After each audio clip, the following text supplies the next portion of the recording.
언제나 필승! 네, 반갑습니다. 필승입니다. 자, 이번에 분석해드릴 기업은 디즈니입니다. 일단 디즈니에서 실적 발표가 있었습니다. 예상보다 뛰어난 매출을 보이진 못했지만 그보다도 더 뛰어난 비용 감소 효과를 보이면서 사실상 호실적이 나왔어요. 영업이익, 당기순이익이 이제 호실적이 나오면서 시간에서 주가가 약 7%가량 상승을 하고 있습니다. 미국 증시에서는 시간 외 거래에서 약 7.9% 이상 오르면서 장이 마감이 되었고요. 그만큼 오늘은 장이 시작과 동시에 디즈니의 갭상승이 있을 수 있어요. 그렇다면은 디즈니의 갭상승이 있기 때문에 이제 좀 관심권에서 벗어나야 되느냐 이렇게 생각을 한다면 저는 여전히 아니라고 보고 있습니다. 제가 예전부터 디즈니에 대해서 분석해드리면서 말씀드렸지만 사실 디즈니는 최악의 상황에서 조금씩 벗어나고 있는 그런 기업 중에 하나예요. 특히나 디즈니의 그런 브랜드 가치라던가 혹은 브랜드 이미지라던가 혹은 기업의 경쟁력 이런 것들을 봤을 때 사실 타의 추종을 불허하는 기업 중에 하나이기 때문에 장기적으로 지켜봐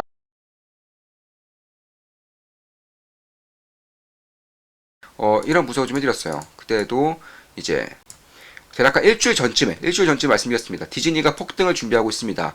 영원한 성장주, 주가는 10년 전 수준 이렇게 말씀드렸었고 이 당시에 주가를 97.51달러 역시 일주일 전에 비해서 약간 10%가량의 주가 상승이 있는 상황입니다.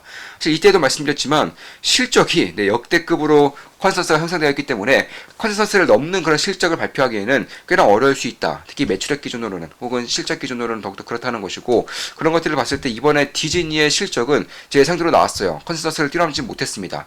컨센서스를 상회하지 못했지만 그럼에도 비용 감소 효과를 통해서 당기순이익이 그리고 영업현금 흐름 이런 것들이 꽤나 좀 좋게 나오면서 그리고 그 무엇보다 이제 다른 것들도 보자면 디즈니가 이제 거의 최초로 이제 주가 환원을 그러니까 주주 친화적인 정책을 펼치겠다고 발표를 했어요. 실제로 헤지 펀드들 혹은 이제 다른 반대되는 그런 세력이라고 하겠습니다. 그 세력들의 타겟이 되었던 것은 바로 디즈니였기 때문에 디즈니는 돈을 잘 벌고요. 그리고 성장을 지속하고 있음에도 불구하고 실제로 그 누구도 잘 알지 못하는 사실이긴 하지만 디즈니의 실적, 디즈니의 매출액이 거의 사상 최대치 부근까지 올라왔어요. 다시금 사상 최대치 부근까지 올라왔습니다.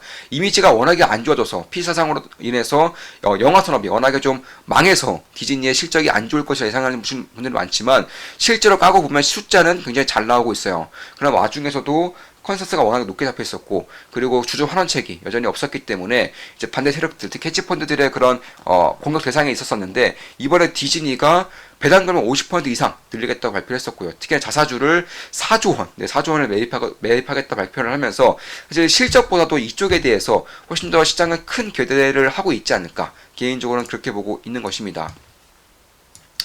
그리고 이제 그 당시에 제가 이제 주가를 디즈니를 분석해드릴 당시에 한 달 전쯤에 지금보다 대략 한 15% 정도 20% 가량 낮은 주가에서 분석해드릴 당시에 좀 이런 댓글이 달렸습니다. 그렇지 투자는 이렇게 하는 거지. 네, 그렇죠. 투자는 이렇게 하는 거지. 이런 식으로 좀 댓글 달아주셨는데 아마 가치 투자를 하시는 분이 아닐까 개인적으로 그렇게 보고 있습니다.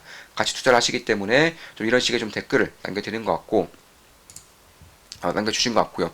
저 같은 경우도 실적 발표가 얼마 안 남았고 컨센서스를 상회하지 못할 것이기 때문에 일단 다른 종목들을 매수하기 위해서 좀 매도를 하겠다 이렇게 밝혔었고요.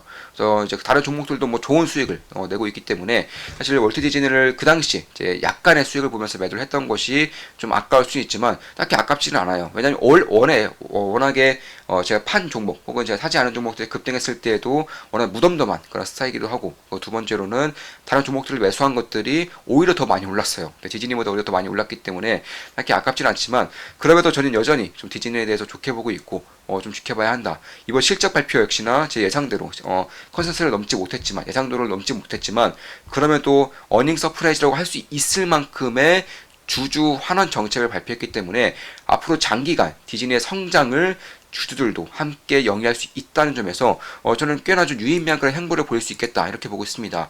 참고로 4조 원 정도의 자사주 매입은 주가적인 측면에서는 대략 5%예요. 그러니까 5%가량의 주가를 띄울 수 있는 그런 매입량이기 때문에 상당히 유의미하다고 할 수 있어요. 따라서 호실적이 대략 0.7% 정도 그리고 자사주 매입이 대략 5% 정도의 지분을 차지하고 있지 않나 이렇게 보고 있는 것이고 그 외에도 이제 포트나이트에 이제 대규모 투자를 진행한다는 겁니다. 대략 한 2조 원 정도를 에픽게임즈에 투자를 진행하죠. 참고로 에픽게임즈는 포트나이트라는 게임이죠. 대략 월간 활성화 수가 1억 명이 넘습니다. 월간 하수 선수가 1억 명이 넘어요. 이거 대한민국 이제 인구가 대략 5천만 명이고 전 세계 인구가 대략 70억 명이라는 걸 감안했을 때는 엄청나게 성공한 게임이라고 할 수가 있겠습니다. 특히 이제 메타버스를 기반으로 한 오픈월드를 기반으로 한 게임이기 때문에 향후 콘텐츠적인 측면에서도 매우 무궁무진한 그런 활동성을 보여줄 수 있기 때문에 상당히 좀 유의미한 투자라고 보고 있는 것이고, 그 외에도 에픽게임즈는 얼리얼 엔진을 가지고 있죠.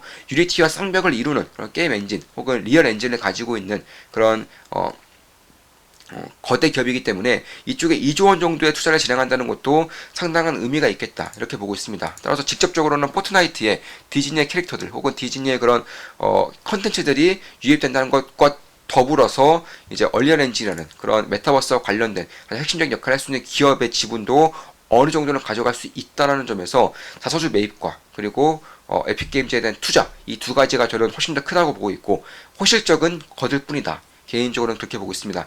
다만 이제 시장에 대한 오해가 조금씩 풀리고 있다고 보고 있어요. 지금의 주가 급등을 통해서 거래량의 급증을 통해서 지금까지 디즈니를 둘러싼 의혹들이 풀리고 있다. 제가 그 전에도 의혹들이 풀릴 것이라고 이제 분석을 좀 해드렸었죠. 그런 것들이 실질적으로 이루어지고 있다는 것입니다. 지금까지는 피사상으로 인해서 대중적이지 못한 그런 사상으로 인해서 상당히 좀 이미지에 타격을 입었었지만 이제는 CEO가 교체됐고요.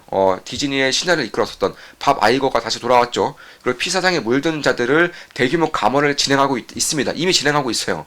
얼마나 좀 감원을 하느냐? 규모적으로 대략 7조 원 정도, 7조 원 정도, 연간 7조 원 정도의 그런 비용을 절감할 수 있을 만큼의 감원을 진행하겠다 이렇게 밝히고 있습니다. 대략 한 최소 7,000명 이상, 7,000명 이상을 감원하겠다고 밝히고 있는 만큼 그런 것들을 봤을 때에도 결국 디즈니 입장에서도 5조 원 정도의 자사주 매입과 그리고 7조 원 정도의 비용 절감 효과를 가져올 수 있고요.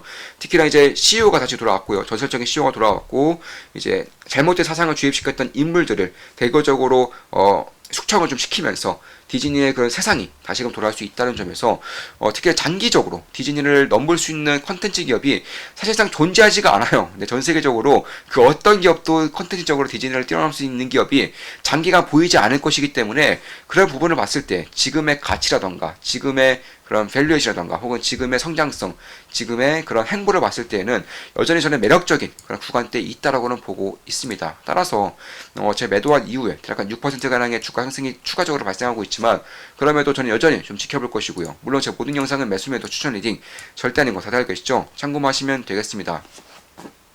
특히 주당 순이익 같은 경우도 예상치를 대거 뛰어넘었기 때문에 그리고 매출액을 제외한 대부분의 숫자가 상당히 좋게 나온 것도 맞고요. 따라서 숫자적으로나 혹은 내러티브적으로나 혹은 장기간 성장적인 부분에서나 꽤나 유의미한 그런 행보를 보이고 있는 기업이기 때문에 특히 엔터테인먼트라던가 혹은 영화라던가 혹은 이제 OTT까지도 시장 예상치를 다 뛰어넘는 그런 행보를 보이고 있다는 점에서 모든 것들이 동시다발적으로 좋아지고 있다는 점, 특히나 이제 OTT의 판이 가면 갈수록 커지고 있는 점이고, 특히 넷플릭스와 디즈니 외에는 사실 이런 대규모적인 비용을 지불할 수 있는 능력이 안 되기 때문에 사실 뭐 애플 TV라던가 넷플릭스, 디즈니 이 정도만 살아남게 되면서 글로벌적으로 살아남게 되면서 OTT 시장이 커지는 것만큼, 그러니까 전 세계적으로 KBS, MBC, SBS 생기는 거예요. 전 세계적인 KBS, MBC, SBS가 넷플릭스, 디즈니, 애플 TV 이렇게라고 보시면 될 것 같습니다. 따라서 그런 것들을 봤을 때 꽤나 유의미한 그런 행보를 보일 수 있다는 점에서 뭐 TVN 정도가 아마존 프라임 이 정도 되겠죠. 따라서 지금이야 뭐 OTT가 이제 디즈니의 그 영향을 꽉 갉아먹고 있다고 하지만 장기적으로 봤을 때 지금의 이미지를 탈피하게 될 경우 디즈니의 그런 콘텐츠의 역량이 다시 살아날 경우, 특히나 송강호 같은 경우도 혹은 이제 대한민국에서 카지노, 뭐 무빙 이런 대한민국의 콘텐츠에 대해서도 아낌없이 투자를 진행하고 있기 때문에 이제 올해에도 내년에도 더욱더 기대되는 작품들이 나올 것으로 높아지고 있다는 점. 특히 이제 작년 같은 경우는 AI의 출연으로 인해서 헐리우드가 대규모 파업이 진행됐었어요. 그에 따라서 뭐 디즈니 플러스, 디즈니 이런 기업들의 그런 영향이 좋지 않은 영향이 있을 수밖에 없었습니다. 그럼에도 매출액이라던가 실적이 역대급의 실적을 거의 가까이 오고 있다는 점. 이제 올해부터는 파업이 거의 대부분 마무리가 되면서 특히 이제 디즈니에 있어서는 이제 있어서는 안 될 인물들이 숙청이 된다는 점에서 저는 꽤나 기대가 되는 부분들이 분명히 있다. 이렇게 말씀드리면서 방송 마무리 짓겠습니다. 지금까지 디즈니에 대한 분석이었고 앞으로도 좋은 분석, 좋은 기업 분석으로 찾아뵙겠습니다. 필승 구독, 알림 설정, 좋아요는 여러분들께 돈이 됩니다. 남녀노소 누구나 좋아하는 기업이 역대급 저평가를 받고 있는 시점에서 다시금 재가치를 받는 시점으로 턴어라운드 하고 있다. 이렇게 보고 있는 것입니다. 필승이었습니다. 필! 승!